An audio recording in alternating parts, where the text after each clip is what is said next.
Every arena in the WNBA is preparing for the same explosion. The cameras are being repositioned. The broadcast teams are rehearsing their lines. The ticket prices are already climbing. Everyone thinks they know exactly what is coming. Everyone thinks the story is simple. Everyone is wrong. Because while the entire basketball world was staring in one direction, two players quietly made decisions that nobody noticed. Decisions that don't just change a team. Decisions that could permanently alter the structure of an entire league. And the most disturbing part? It already started. Most people just haven't realized it yet. The name on everyone's lips is Caitlin Clark. Her return is the headline. Her highlights will dominate the feeds. Her every move will be analyzed, debated, and replayed 1,000 times before the season even hits its stride. But here's the thing about spotlights. They blind the people standing directly under them. And right now, while every camera in women's basketball is pointed at Clark, two of her teammates are making moves in the shadows that are far more dangerous than anyone is prepared for. Their names are Lexie Hull and Sophie Cunningham, and what they just did should terrify every other team in this league. But to understand why, you first need to understand what kind of fire Caitlin Clark's return is actually about to ignite. Sophie Cunningham has spent years building a reputation on toughness. Lexi Hall has spent years perfecting the art of being exactly where the offense needs her. Neither player dominates highlight reels. Neither player trends on social media after every game. And that is precisely what makes them so dangerous right now. Because in a system built around one of the most explosive passers the sport has ever seen, the players who move without the ball are often the ones who decide whether the whole machine works or falls apart. These two women have been studying that system. They have been preparing for it. And the adjustments they have been quietly making should send a very clear message to every roster in the league. The Indiana Fever are no longer just exciting. They are becoming something calculated. This video is going to show you exactly what Hall and Cunningham have been doing behind the scenes. It is going to reveal why their decisions matter far more than the Clark headlines suggest. It is going to expose the financial strategy, the physical transformation, and the competitive intelligence that most analysts haven't even begun to discuss yet. If you want to understand where the WNBA is actually heading, this is the story you need to watch in full. Make sure you subscribe and turn on notifications right now, because the details in this breakdown are moving fast, and the next chapter drops sooner than most people expect. Because before you can understand what these two players are building, you need to understand the incredibly fragile system they are building it inside. And that system is far more unstable than it looks from the outside. When Caitlin Clark entered the Indiana Fever's locker room, she didn't arrive with a blueprint. She didn't call a team meeting and announce a new philosophy. She simply started playing her game. And her game happens to be one of the most structurally demanding offensive systems any teammate has ever been asked to operate inside. The pace is relentless. The passing lanes appear and disappear in fractions of seconds. The spacing requirements are surgical. Every single player on the floor must be moving, thinking, and reacting simultaneously, or the entire system collapses instantly. Most teams spend years building that kind of offensive identity. Clark generates it naturally, instinctively, almost involuntarily. And that is exactly what makes her presence so destabilizing for the players standing next to her. Because nobody asked for the system. It simply arrived with her. Think about what that actually means for a roster full of professional athletes with established identities. Veterans who built careers on specific roles suddenly find those roles shifting beneath their feet. Role players who thrived in slower, more deliberate offenses suddenly need to operate at a completely different tempo. Players who relied on isolation moments or structured plays to generate their own offense suddenly discover that the ball rarely stops moving long enough for any of that to work. The entire gravitational pull of the team changes the moment Clark touches the floor. Defenses collapse toward her, passing lanes open in unexpected directions. The game itself begins moving at a frequency most players have never experienced before. And here's what nobody is talking about yet. That frequency does not just challenge players physically, it challenges them psychologically. And not every player on this roster has responded to that challenge the same way. Sophie Cunningham didn't choose the moment her season nearly ended. Nobody ever does. 1 second, she was competing at the highest level of her career. The next, she was sitting outside the game, watching everything continue without her. For most athletes, injury recovery follows a predictable emotional arc: shock, frustration, determination, return. But for Cunningham, something different happened during those quiet weeks away from the court, something that rarely gets discussed in post-game interviews or training camp press conferences. She started watching, really watching, not just her own highlights or her own statistics. She started watching the system. She studied how Clark's offense moved when she wasn't in it. She analyzed the spacing, the cutting patterns, the transition triggers, and somewhere during that process, she confronted a question that most professional athletes actively avoid. Was the version of herself that existed before the injury actually the version this team needed going forward? That question doesn't have a comfortable answer, and the fact that she asked it at all reveals something extraordinary about where her mindset has traveled. Because here's the brutal truth about playing alongside a generational talent. Your previous identity may become irrelevant overnight. The skills that carried you through years of professional competition may suddenly rank lower on the priority list than qualities you never needed to develop before. Speed over strength, spacing over aggression, anticipation over reaction. Cunningham had built her entire reputation on toughness, on physicality, on making opponents uncomfortable through sheer force of will. That identity earned her respect around the league for years. But respect doesn't guarantee relevance inside a system that rewards something completely different. And the longer Cunningham sat on the outside watching Clark's offense operate, the clearer that reality became. She could come back as the same player, or she could come back as something the Fever had never seen from her before. She made her choice. And the league has absolutely no idea what is about to arrive. Professional athletes are trained to say the right things publicly. They praise teammates. They talk about chemistry.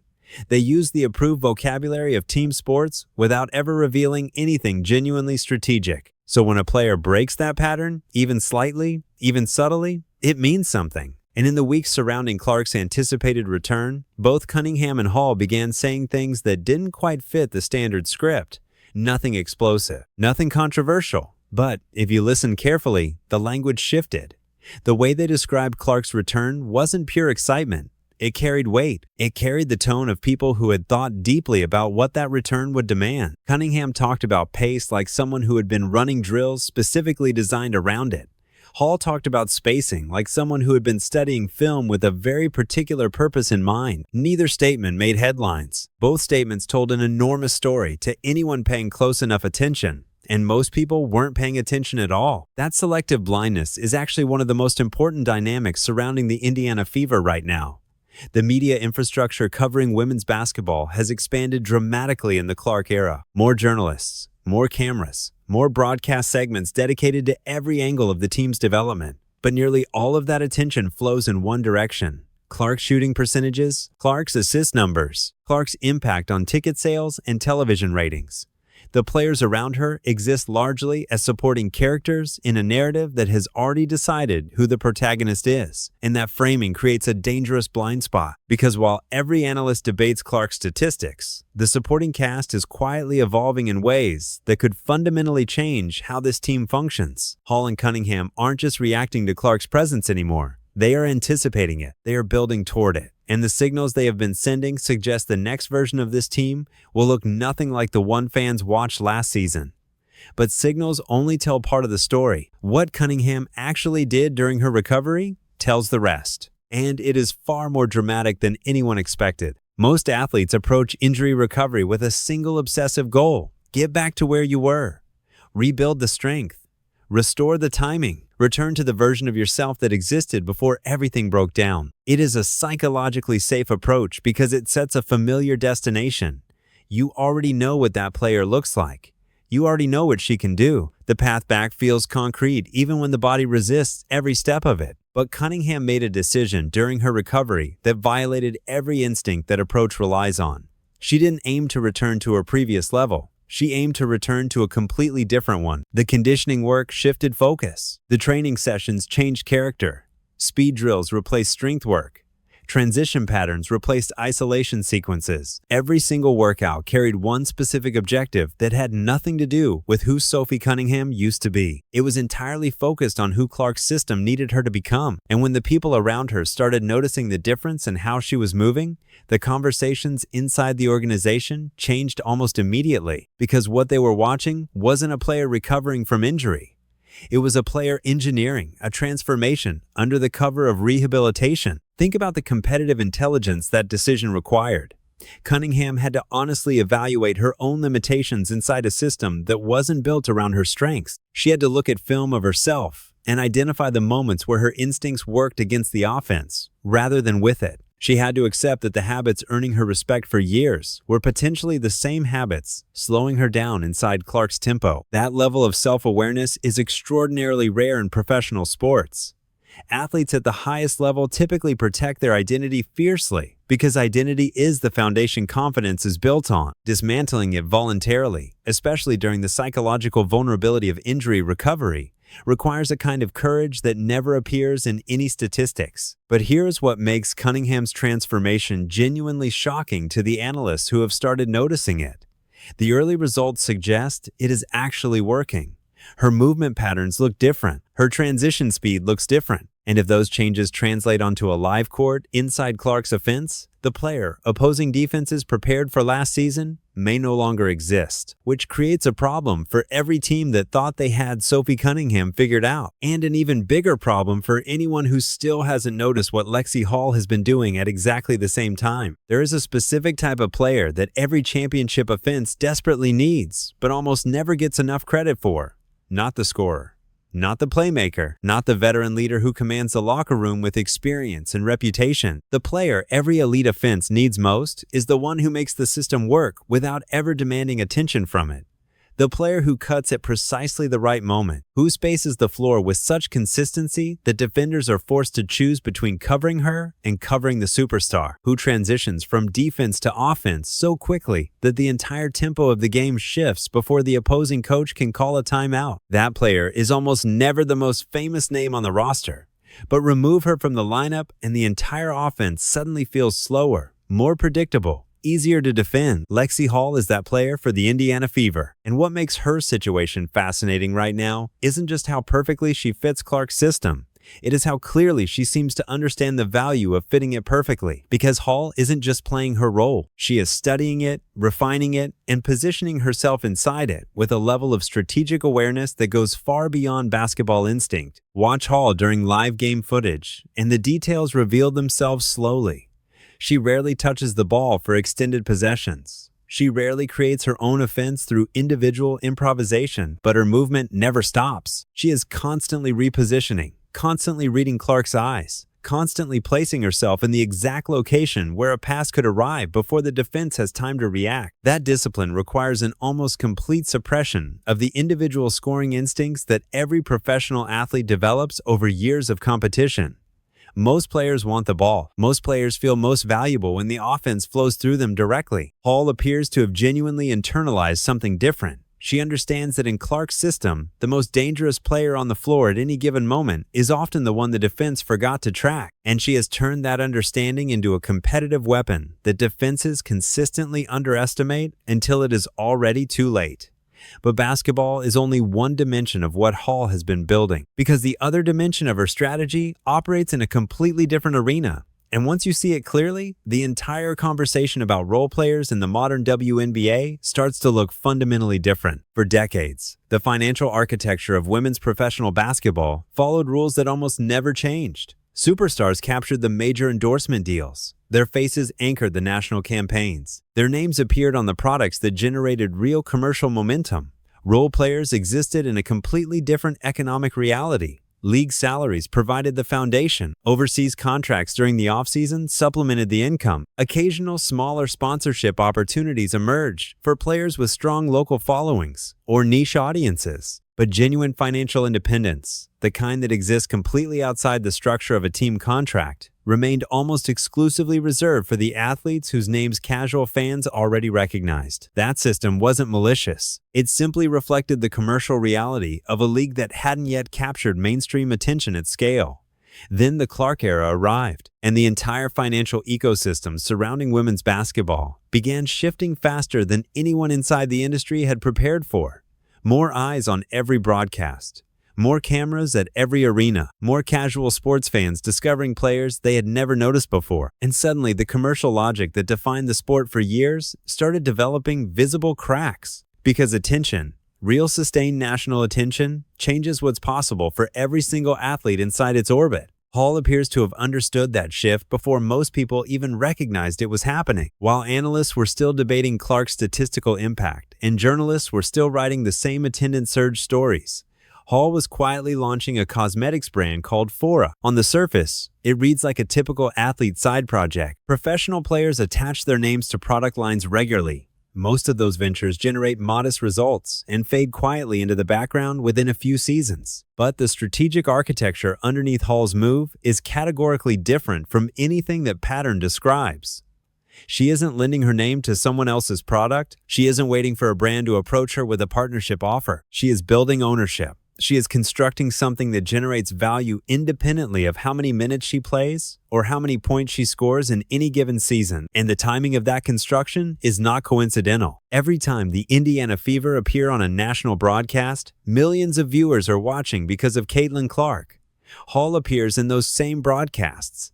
Hall participates in those same viral moments. Hall exists inside the same attention ecosystem that Clark generates, simply by being on the court.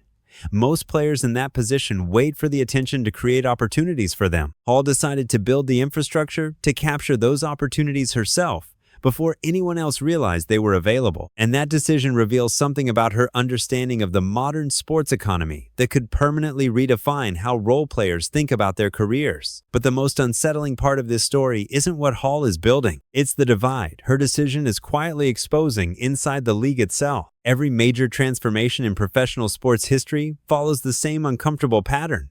A disruption arrives. Most people inside the industry minimize it. A small group of athletes or organizations recognize it immediately and begin adapting. Everyone else continues operating inside the old structure until the gap between the two groups becomes impossible to ignore.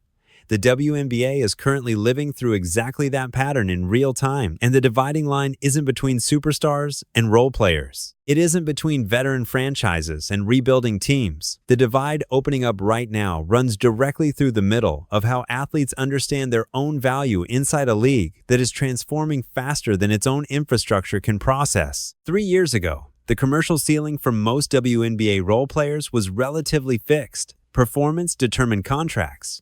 Contracts determined income. The pathway was linear, predictable, and almost entirely dependent on what happened between the lines on a basketball court.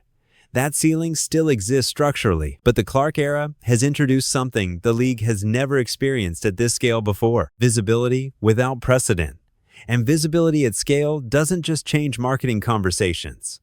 It changes what is fundamentally possible for every athlete standing inside its radius. The players who recognize that shift early are already moving. The players who haven't recognized it yet are about to feel the distance growing between themselves and the ones who did. The tension this creates inside locker rooms is subtle but genuinely significant. Professional sports teams function on delicate internal balances. Veterans expect certain hierarchies to be respected. Younger players navigate carefully around established reputations. Coaches manage personalities as much as they manage rotation. And when the external environment surrounding a team changes as dramatically as it has changed around the Indiana Fever, those internal balances become harder to maintain because some players are now operating with expanded platforms, growing personal brands, and financial strategies that exist completely outside the team structure. Others are still functioning entirely within the traditional model. And when those two realities coexist inside the same locker room, the psychological dynamics shift in ways that coaching staffs rarely discuss publicly, but privately spend enormous energy managing. The Fever aren't unique in facing this tension. They are simply the most visible example of it, because Clark's presence amplifies every dynamic around her to a national scale, which means the strategic decisions Hall and Cunningham are making aren't just personal career choices anymore.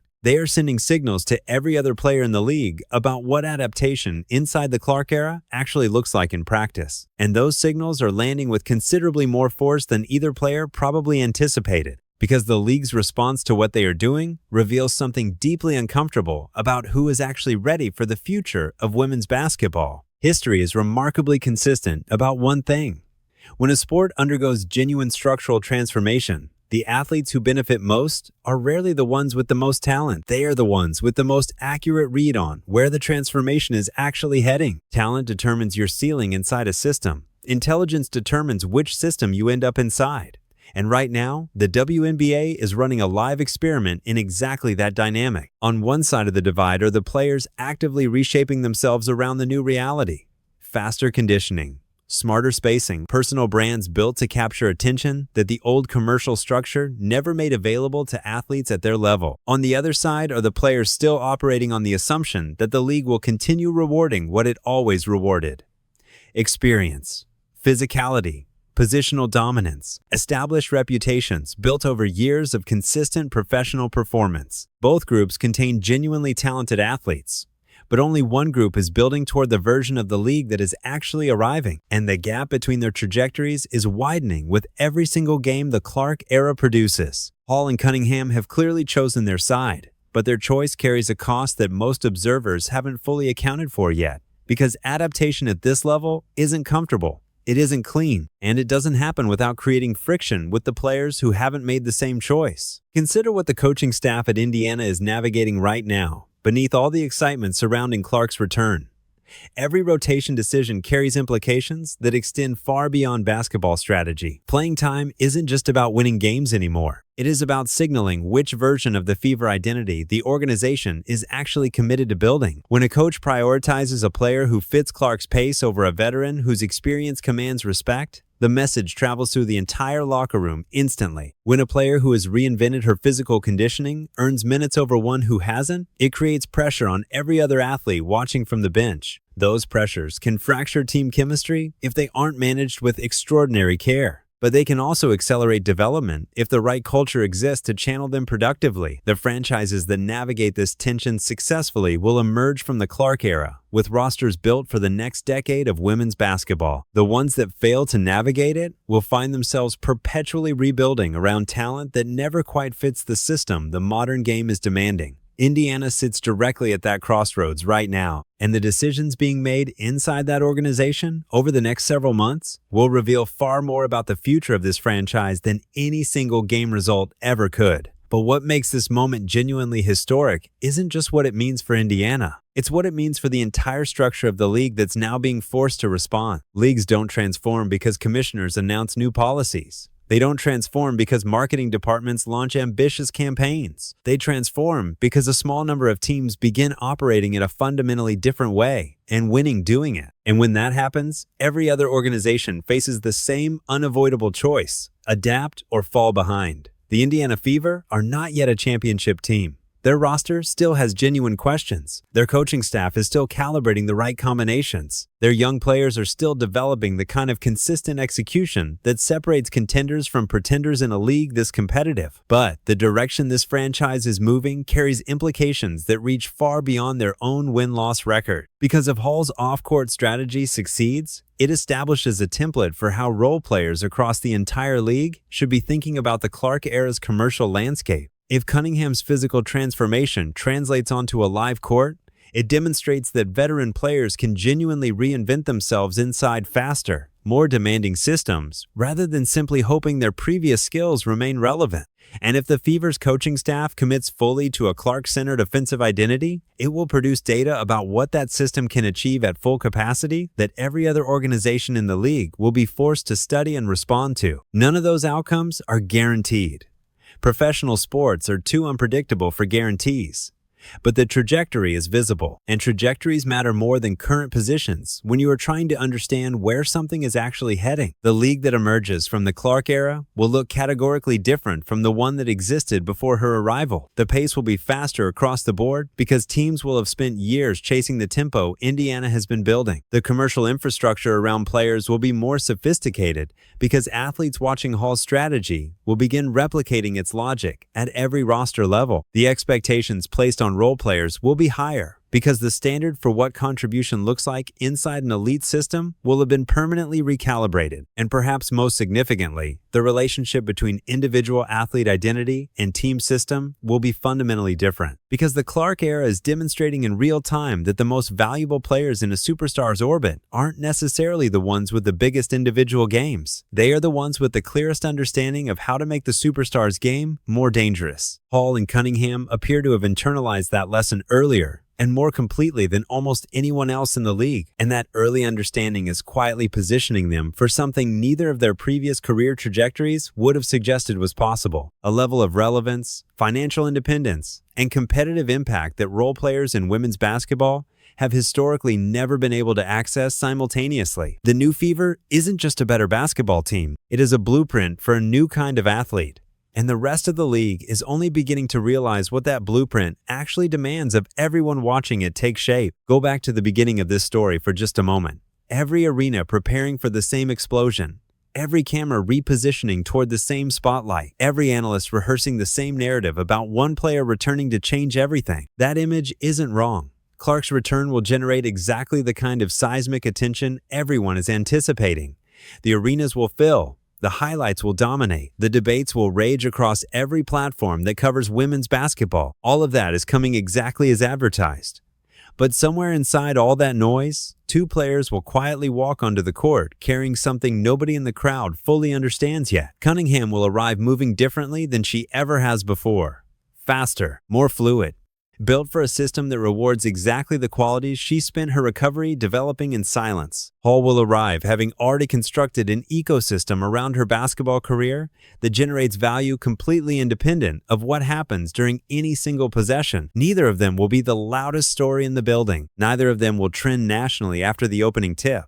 But both of them will be operating at a level of strategic clarity that most of their opponents haven't begun to develop. And in a league transforming as rapidly as the WNBA is transforming right now, that clarity is worth more than almost any highlight reel moment could ever be. Because the athletes who understood the moment earliest will be the ones who shaped it most permanently. And that is a truth that no spotlight can illuminate until long after the decisions have already been made. Here is the question that should genuinely keep every player, coach, and executive in women's basketball awake right now. The Clark era is accelerating everything simultaneously. The pace of the game, the commercial possibilities surrounding it, the expectations placed on every athlete inside its orbit, the competitive intelligence required to survive at its highest level. And it is doing all of that faster than the league's existing structures were designed to process. Some athletes are meeting that acceleration head on. They are rebuilding their bodies, their brands, and their understanding of what professional basketball demands in this new environment. Others are still waiting for the moment to slow down enough for them to catch their breath. It will not slow down. It has not slowed down once since Clark arrived, and every week that passes without adaptation widens the gap between the players who chose to evolve and the ones who chose to wait. Hall and Cunningham chose to evolve. They chose it quietly, strategically, and without waiting for anyone to validate the choice. That decision may not define this season's championship race, but it will define their careers. And it will define the standard against which every role player in this league measures herself for years to come. The future of women's basketball is not waiting politely for everyone to get ready. It is already here. It is already moving, and the only question left is whether you are watching the spotlight or watching what is happening just outside it. If this breakdown changed how you see the Clark era and the athletes building their careers around it, subscribe to this channel right now and turn on every notification. Drop your thoughts in the comments below. Tell us which player you think is best positioned to thrive in the new WNBA. Share this video with every basketball fan who is still only watching the headline. Because the real story is happening in the details, and we are just getting started.